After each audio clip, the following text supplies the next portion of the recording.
एक शहर में आरती नाम की एक हिरन रहती थी। उसकी एक बेटी भी थी जिसका नाम टिनी था। टिनी बहुत ही मासूम खरगोश थी। वह पढ़ने में भी बहुत अच्छी थी। एक दिन वो जब घर आई, मम्मी मैं कभी भी स्कूल में मॉनिटर नहीं बनी हूँ। पता है मेरा बहुत मन करता है मैं भी मॉनिटर बनूं एक बार, लेकिन मेरे टीचर मुझे मॉनिटर बनाते ही नहीं है। बेटी तू उदास क्यों होती है? देखना एक दिन तू भी मॉनिटर जरूर बनेगी। बस तू अच्छे से पढ़ाई कर और खुद डिसिप्लिन में रह। फिर देखना कैसे तेरी क्लास टीचर तुझे खुद ही क्लास का मॉनिटर बना देगी। काश मम्मी ऐसा ही हो। कुछ दिन बाद क्लास के मॉनिटर मोनू लोमड़ की तबीयत खराब हो जाती है, इसलिए वह स्कूल में नहीं आ पाता और पायल टीचर बहुत सोचने के बाद क्लास के लिए एक मॉनिटर को चूज करती है, जिसमें से एक वह टिनी को चुनती है। बच्चों क्लास में कोई मॉनिटर ना होने की वजह से मैंने क्लास मॉनिटर के लिए इस बार टिनी को चुना है और आज से क्लास टीचर मॉनिटर टिनी ही होगी। सब इसकी बात मानेंगे।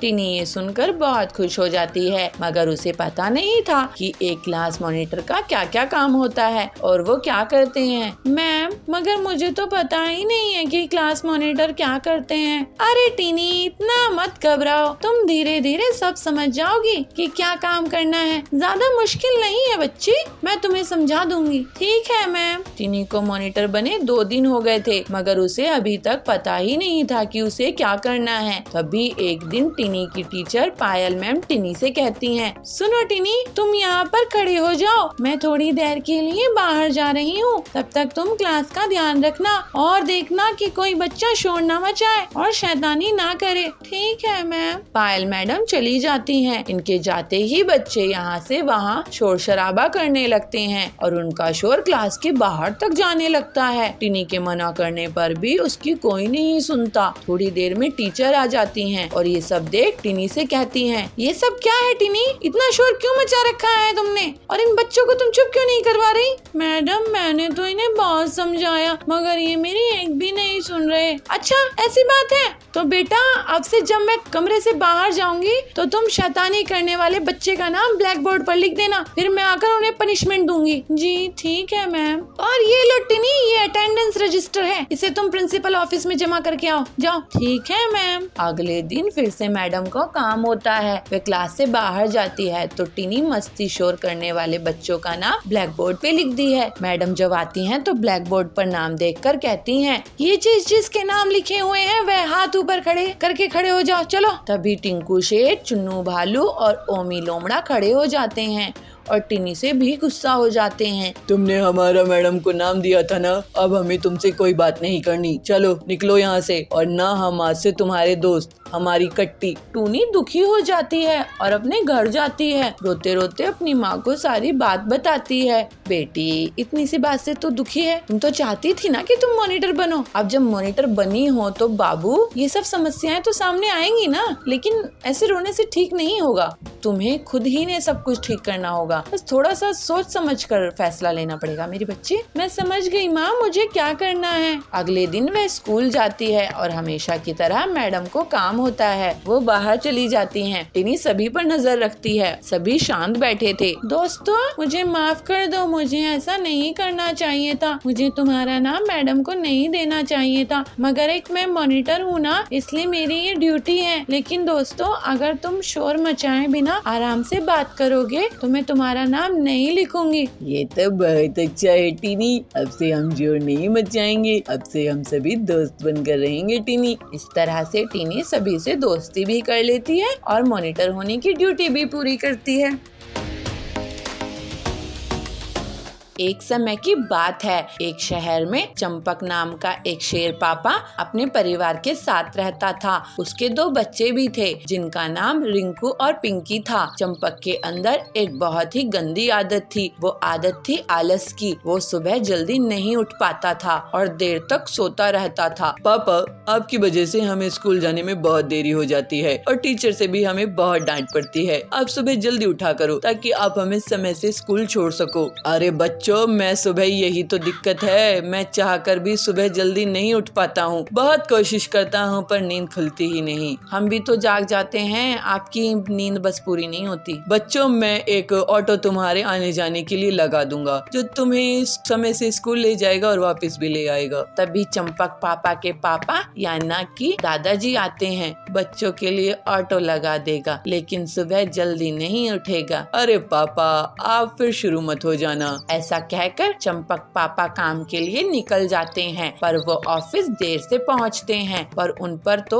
इस बात का कोई फर्क ही नहीं पड़ता था। ये उनके लिए कोई नई बात नहीं थी। वो तो हमेशा ही लेट आते थे और बॉस की डांट सुनते थे। बॉस, चंपक टाइम देखो, आज तुम पूरे 2 घंटे लेट हो, तुम्हारी वजह से क्लाइंट भी चला गया। सॉरी सर, पर मेरी पत्नी की तबीयत बहुत खराब है, इसलिए घर की सारी जिम्मेदारी मेरी कंधों पर आ गई है। मुझे ही बच्चों को तैयार करना है, खाना बनाना है और स्कूल छोड़कर आना पड़ता है। बस इसी में लेट हो जाता हूँ। बॉस को चंपक पापा की बातें सुनकर तरस आ जाता है और वो उसे आगे कुछ नहीं कहते। लेकिन पापा अपनी आदत से अभी भी बाज नहीं आते और हमेशा की तरह ऑफिस लेट पहुँचते हैं और हर दिन एक नया बहाना बनाते हैं। एक दिन तो बॉस को बहुत गुस्सा आ गया और उन्होंने चंपक से कहा, आज से तुम 1 घंटे बाद घर जाओगे। सबके जाने के बाद तुम्हें 1 घंटा रुककर ऑफिस में काम करना है, समझे? ठीक है सर। चंपक को 1 घंटे और रुककर काम करने से कोई फर्क नहीं पड़ा, बल्कि वो तो इस बात से बहुत खुश था। तभी चंपक के पास उनके एक कलीग आए,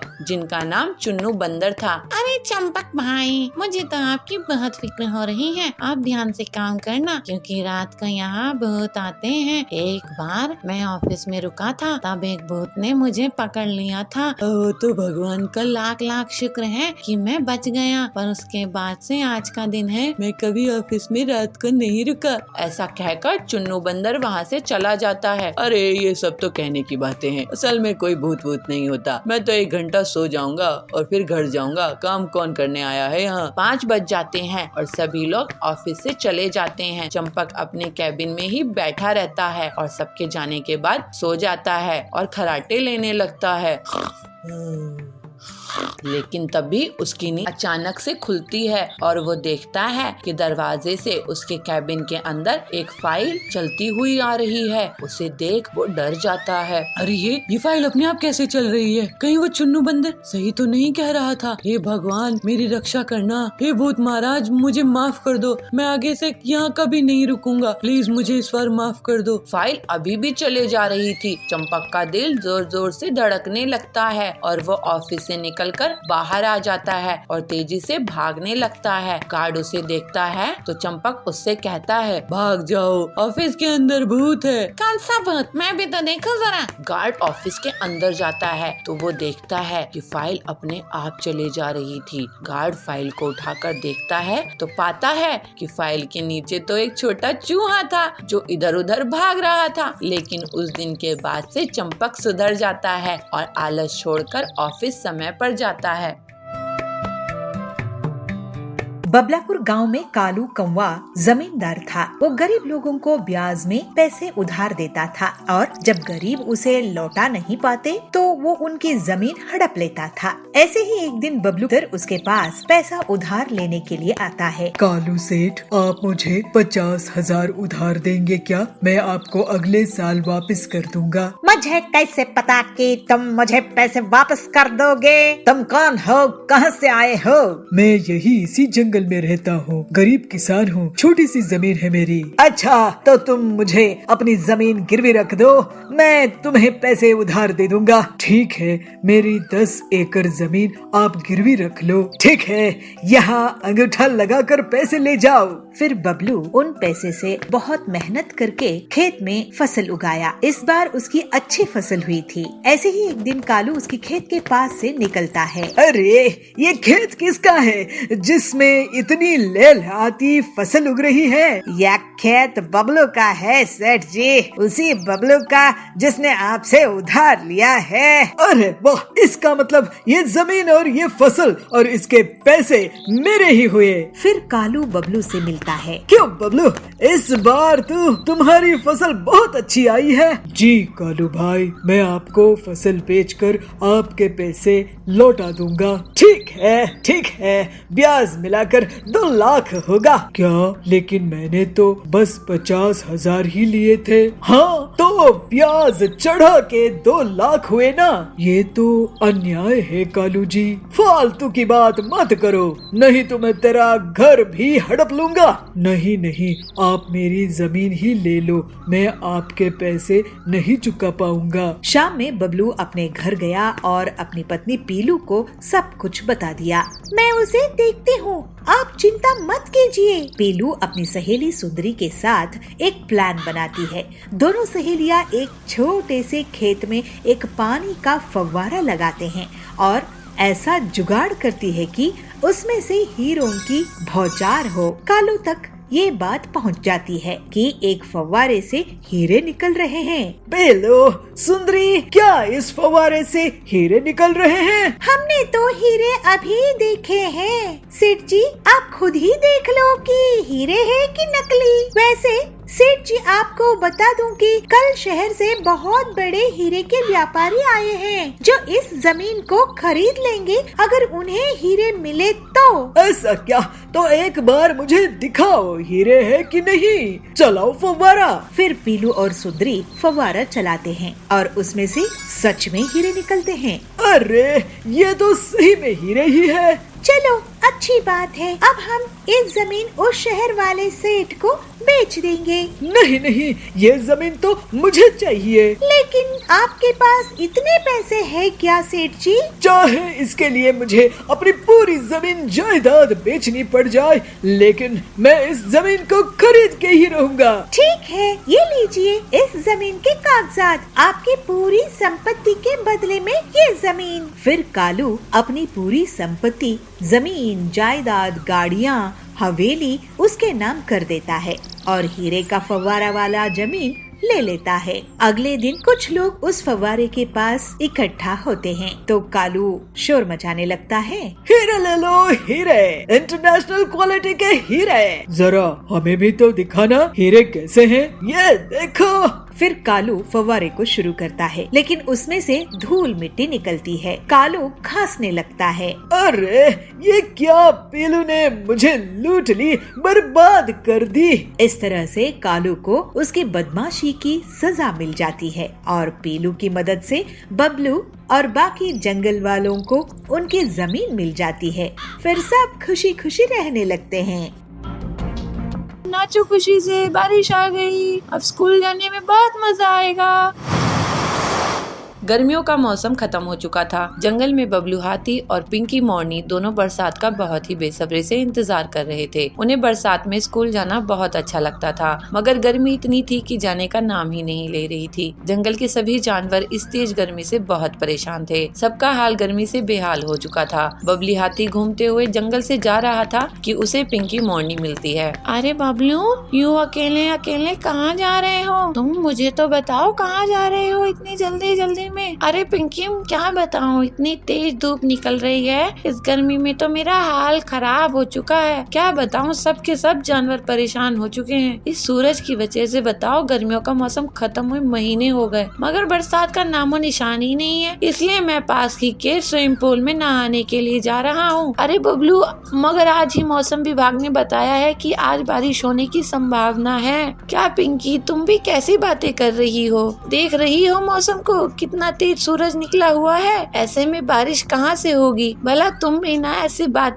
ऐसी बातें नहीं करनी चाहिए। देखते ही देखते अचानक से आसमान में काले बादल छट जाते हैं और सूरज बादलों के पीछे छुप जाता है। बारिश होने लगती है। यह देखकर बबलू हाथी और पिंकी मोर दोनों नाचने लगते हैं। देखा ना बबलू, मैंने तुमसे कहा था ना, आज बारिश जरूर होगी। ये ओए, नाचो खुशी से, बारिश आ गई, अब स्कूल जाने में बहुत मजा आएगा। चलो बबलू, सभी दोस्तों के साथ चलकर मस्ती करते हैं बारिश में। हाँ ठीक है पिंकी, चलो। दोनों भागते हुए अपने दोस्तों के पास जाते हैं और उनके साथ पूरे जंगल में नाचते हैं और धूम मचाते हैं। सभी जानवर बहुत खुश थे कि बारिश हो रही है। सभी जानवर भी उन्हीं के साथ झूमने लगे और नाचने गाने लगे। अगले दिन से सभी बच्चे स्कूल जाते समय अपने अपने साथ छाता लेकर जाने लगे। पिंकी देखो, मेरा छाता कितना अच्छा है ना, इसमें कितने सारे रंग हैं और इस बारिश में कितना अच्छा लग रहा है। पता है पिंकी, ये छाता मेरे मामा लाए थे लंदन से मेरे लिए। हाँ बबलू,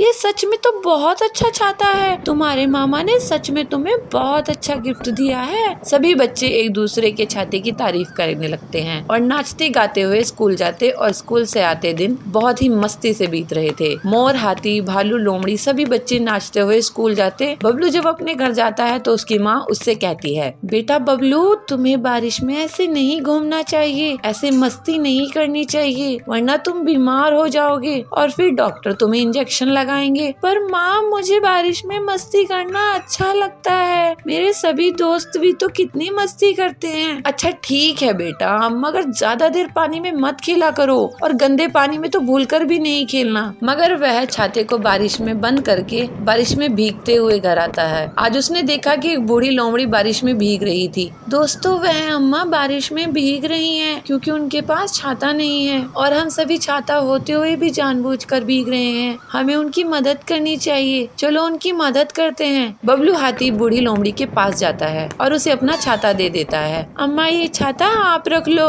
आप भीग रहे हो, आप अगर बारिश में ऐसे ही भीगते रहे तो बीमार पड़ जाओगे। पर बच्चे, तुम अगर ये छाता मुझे दे दोगे तो तुम क्या लेकर जाओगे? तुम भी तो बीमार पड़ सकते हो ना। नहीं अम्मा, मुझे कुछ नहीं होगा, मेरी इम्यूनिटी बहुत स्ट्रॉन्ग है, मुझसे ज्यादा इसकी जरूरत आपको है। तुम बहुत प्यारे बच्चे हो, भगवान तुम्हें लंबी उम्र दे। बबलू उसे अपना प्यारा छाता दे देता है और फिर से नाचते गाते हुए अपने घर आ जाता है और अपनी मम्मी को पूरी बात बताता है। उसकी मम्मी को भी यह सुनकर बहुत खुशी होती है।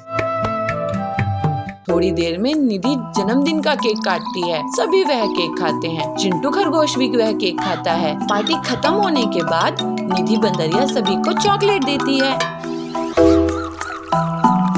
निधि बंदरिया का जन्मदिन आने वाला है और निधि बंदरिया के पापा रॉकी भालू काम से आ गए हैं। निधि की माँ शारदा लोमड़ी रसोई में खाना बना रही है। आज निधि बहुत ज्यादा खुश है, उसकी खुशी का कोई ठिकाना नहीं है। बेटी निधि, कल तुम्हारा जन्मदिन है, तो बताओ बेटा, तुम क्या खाना चाहती हो? तुम्हारे जन्मदिन पर मैं शारा तुम्हारा मनपसंद का खाना बनाना चाहती हूँ। मम्मी, आपका जो भी मन हो आप अपनी मर्जी से बना लो, मैं तो कुछ भी खा लूंगी। मम्मी, आपने मेरे जन्मदिन के लिए इतनी बड़ी पार्टी प्लान की, मेरे लिए यही काफी है। मम्मी, बस आप मुझे आपसे कुछ नहीं चाहिए। देखा ना शारदा, हमारी बच्ची अब बड़ी हो गई है, हमारी कितनी फिक्र करती है। अच्छा निधि बेटा, बताओ तुम्हें अपने इस जन्मदिन पर क्या गिफ्ट चाहिए? हम तुम्हें वही ला कर देंगे। पापा मम्मी, आप मुझे खुशी खुशी जो भी देंगे मुझे वो बहुत अच्छा लगेगा। आप मेरे गिफ्ट के लिए इतना परेशान मत होइए। मैं तो बस चाहती हूँ कि आप मेरे जन्मदिन पर आकर बहुत मस्ती करें। और हाँ पापा, मैं चाहती हूँ कि हमारे घर में जो मोना आंटी काम करती हैं, कल वह भी मेरे जन्मदिन पर शामिल हो और वह भी मेरे जन्मदिन पर बहुत मजे करे। ठीक है निधि,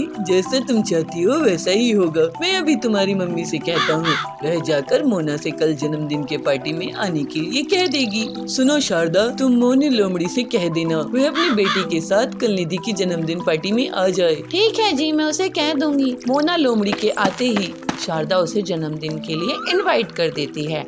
मोना लोमड़ी खुशी खुशी अपने घर जाकर अपने बेटे चिंटू खरगोश से कहती है, अरे चिंटू बेटा, कल निधि का जन्मदिन है और कल तुम्हें मेरे साथ जाना है। उन्होंने अपनी पार्टी में हमें बुलाया है। अगले दिन चिंटू निधि की पार्टी में जाता है। थोड़ी देर में निधि जन्मदिन का केक काटती है। सभी वह केक खाते हैं। चिंटू खरगोश भी वह केक खाता है। यह केक तो बहुत टेस्टी है, पूरा चॉकलेट से बना है। ऐसा केक तो मैंने पहले कभी नहीं खाया। पार्टी खत्म होने के बाद निधि बंदरिया सभी को चॉकलेट देती है। मेरा तो पेट केक से ही भर गया है, अब ये चॉकलेट मैं कल खाऊंगा, इसे यहीं रख देता हूँ। ऐसा कहकर वह उसे कहीं पर रख देता है। अगले दिन स्कूल से लौटकर उसे याद आता है कि वह चॉकलेट उसने अभी तक खाई नहीं, तो वह उसे उठाकर खाने लगता है। वह बहुत ज्यादा अच्छी लगती है। अरे वाह, ये चॉकलेट तो केक से भी ज्यादा अच्छी है। क्यों ना इसे मैं धीरे धीरे करके खाऊं? एक दिन में खा लूंगा तो कल नहीं खा पाऊंगा।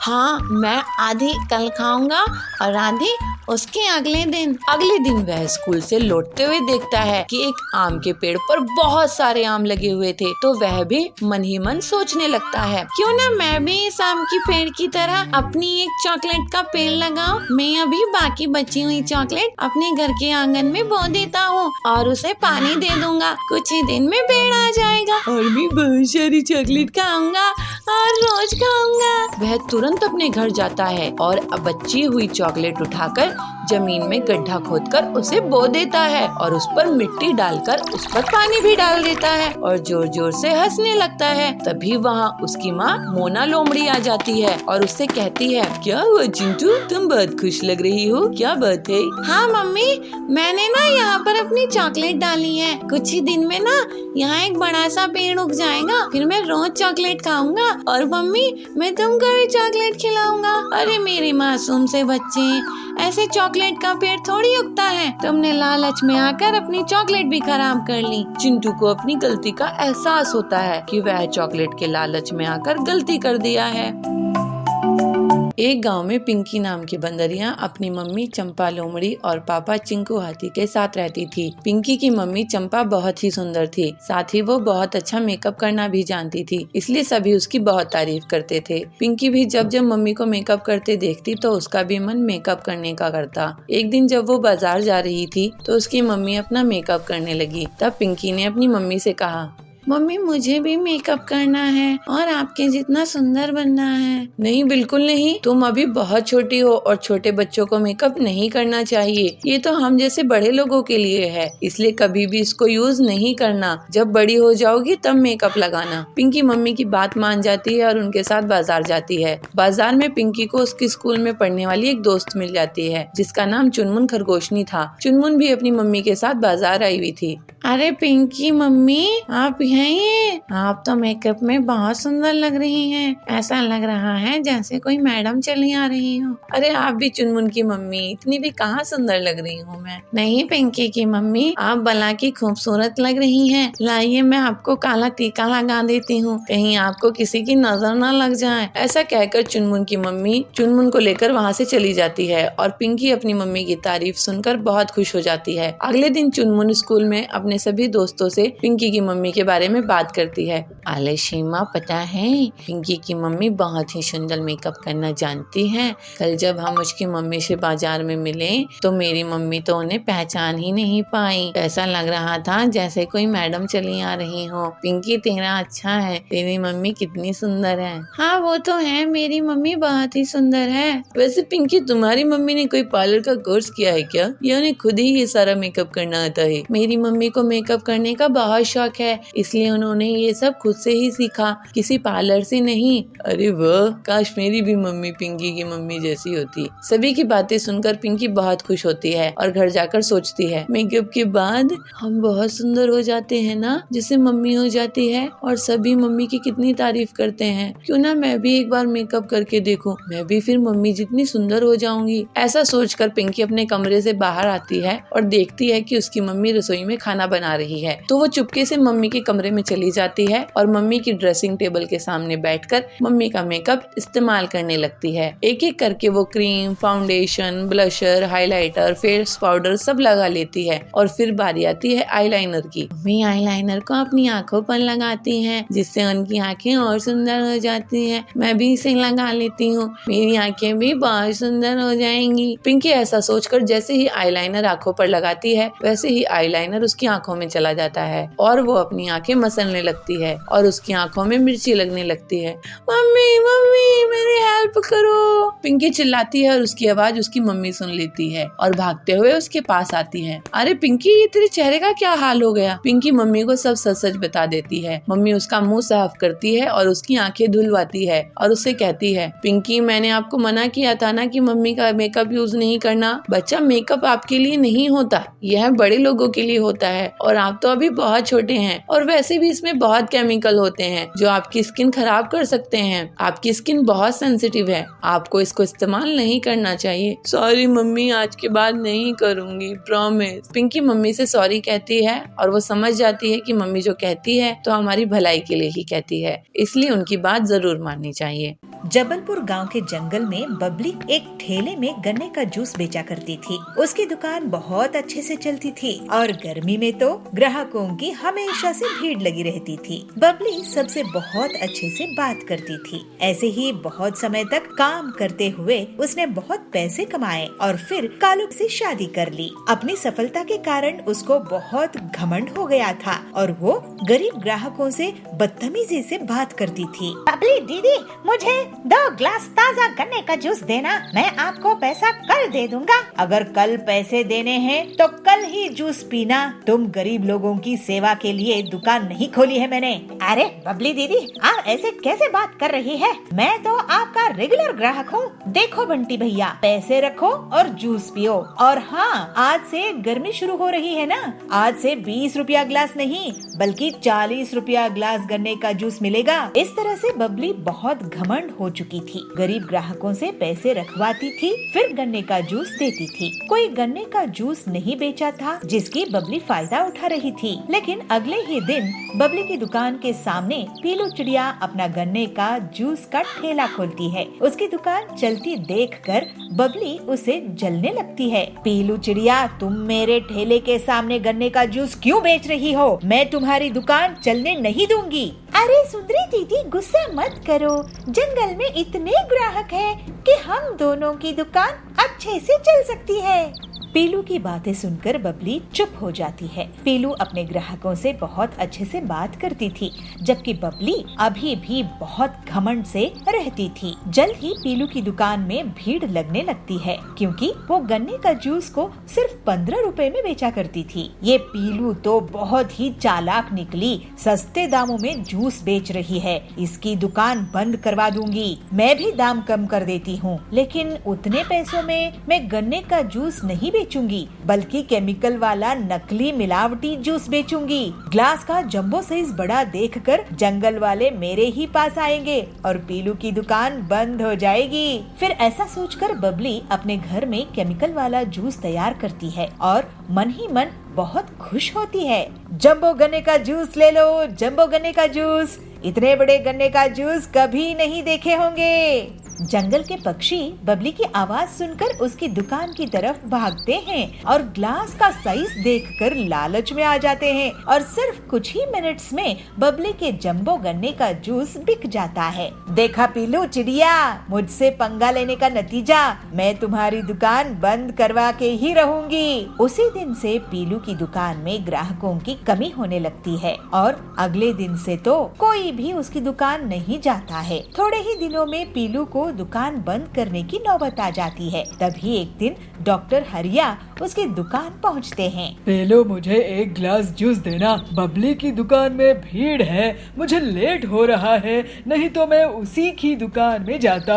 ये लीजिए डॉक्टर सर। अरे वाह, ये बहुत ताज़ा है। ऐसा करो, तुम मेरे हॉस्पिटल में रोज 20 ग्लास भेज दिया करो मरीज के लिए। पीलू ये सुनकर बहुत खुश हो जाती है और हरिया के मरीज उसके गन्ने का ताज़ा जूस पीकर ठीक हो जाते हैं। लेकिन तभी वहाँ बबली की दुकान से गन्ने का जूस पीने वाले पक्षी आते हैं और उल्टियाँ करने लगते हैं। अरे ये क्या, इन्हें तो उल्टियाँ हो रही है। उनका टेस्ट होता है और उनसे हरिया पूछता है कि वो लोग क्या खाए पिए थे। तब वो बताते हैं कि रोज वो बबली के यहाँ जूस पीते हैं। बबली, तुमने इस गन्ने की जूस में क्या मिलाया है?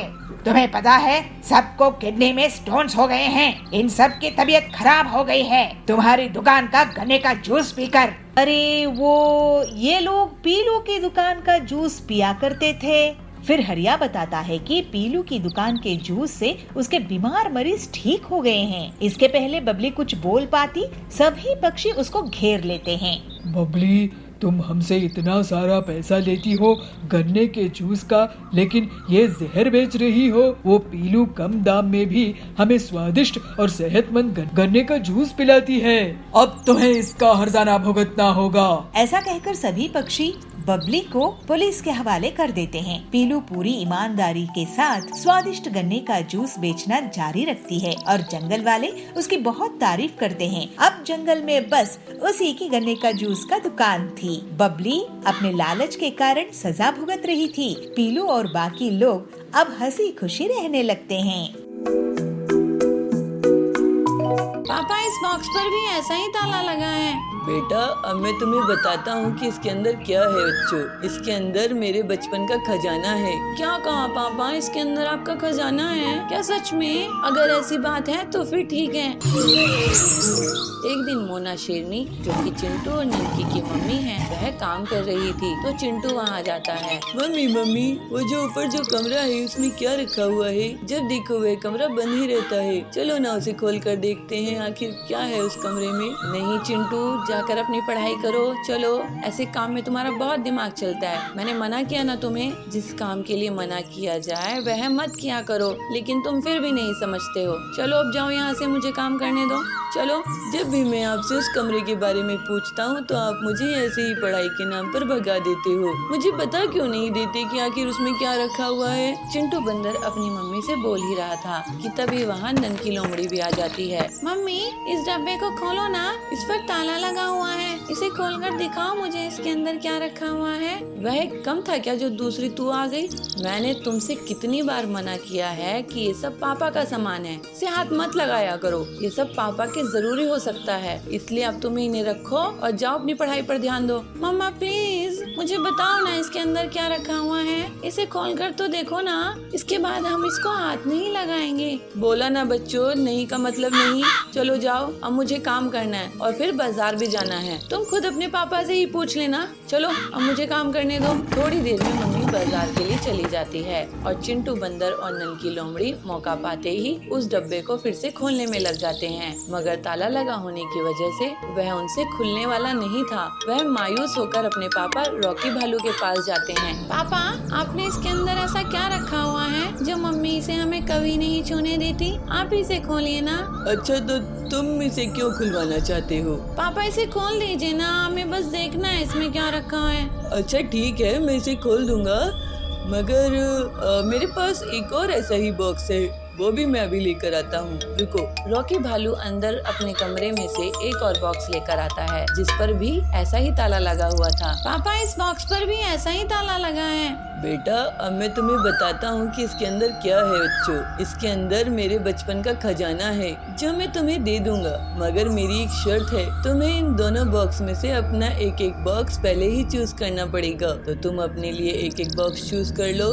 क्या कहा पापा, इसके अंदर आपका खजाना है? क्या सच में? अगर ऐसी बात है तो फिर ठीक है, मैं तो ये वाला बॉक्स लूंगी। तो ठीक है पापा जी, ये वाला बॉक्स मैं लूंगा। ठीक है बच्चों, अब इसमें से जो भी निकलेगा वो तुम्हें रखना होगा। चलो बच्चों हटो, मुझे ताला खोलने दो। रॉकी सबसे पहले चिंटू वाला बॉक्स खोलता है तो उसके अंदर बहुत सारी किताबें होती हैं, जिसे देखकर चिंटू बहुत उदास हो जाता है। फिर रॉकी ननकी वाला बॉक्स खोलता है तो उसके अंदर उसे बहुत सारे खिलौने मिलते हैं, जिसे देख चिंटू और उदास हो जाता है। तब ननकी अपने भाई को देखकर उससे कहती है, भाई क्या हुआ, आप उदास क्यों हो रहे हो? आप तो मेरे भाई हो और जो मेरा है वो आपका भी तो है ना, और जो आपका है वो मेरा है, तो ये खिलौने भी तो आपके हुए ना। चिंटू ये सुनकर बहुत खुश होता है। भैया अब साथ में इन किताबों को हम पढ़ेंगे और इन खिलौने से भी खेलेंगे। हाँ ननकी, हम पापा के खजाने से बहुत मस्ती करेंगे। तुम तो सच में बहुत समझदार हो मेरे बच्चों। मैं यही तो देखना चाहता था कि तुम दोनों अपने अपने खजाने के साथ क्या करोगे, मगर तुमने उन्हें साथ में खेलने के बारे में सोचा। मुझे बहुत अच्छा लगा। अब तुम मेरे खजाने का फायदा उठाओ और जाओ अपने दोस्तों के साथ खेलो और मस्ती करो। दोनों खिलौने लेकर अपने दोस्तों के साथ मस्ती करने के लिए बाहर चले जाते हैं।